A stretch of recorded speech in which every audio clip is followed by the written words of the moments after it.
उपमुख्यमंत्री मोहन माझी अध्यक्षतार कृषि क्षयक्षतिर समीक्षा बैठक में उपमुख्यमंत्री केवी सिंहदेव मुख्य शासन सचिव मनोज आहूजा सहित विभाग मंत्री माने सामिल होते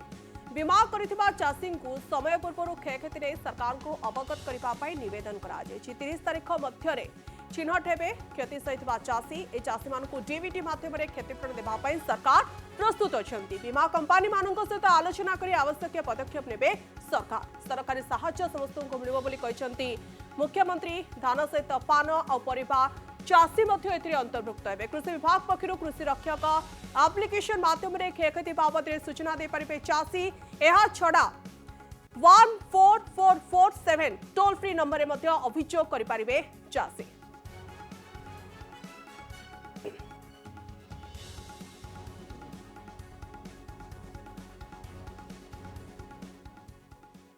बीमा करिथिबा समस्त चाषी भाई माने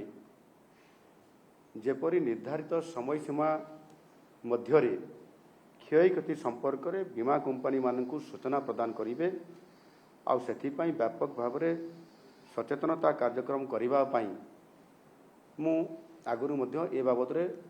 निर्देश देइछि। आसंता 30 तारीख मध्य फसल क्षयक्षतिर सठिक आकलन सह प्रकृत चाषी जो माने क्षयक्षतिर सम्मुखीन होती से चिन्हट करने मु निर्देश दौछि एवं बीमा करिथिबा और बीमा न करिथिबा क्षतिग्रस्त समस्त चाषी मानकु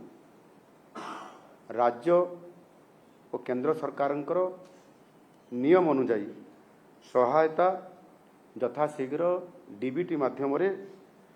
जोगे देवाई राज्य सरकार निष्पत्ति नहीं। एतद व्यतीत जेपरी क्षतिग्रस्त होउथबा जड़े भी चाषी सहायतार वंचित न होती से विभागीय अधिकारी मानकु मु निर्देश देइछि सेमाने इंश्योरेंस कंपनी मानकर सहित इंश्योरेंस तांको सहित जोगाजोग करके इंश्योरेंस आगुरी करि पारंती किबा न करि पारंती किंतु सेमानंकर मध्य समस्त चाषी मानकर जो माने पर्टिकुलरली क्षति होती सेमानंको उपरे यह गोटे रिपोर्ट आसीबो एवं सरकार सेथिपाई आवश्यक पदक्षेप निश्चित भाव में नेबे जो थे कि जड़े भी चाषी तार क्षयक्षति जहाँ होती तार सरकारी साहाय्य पाइबारे वंचित जेभली भाव में न हेबे।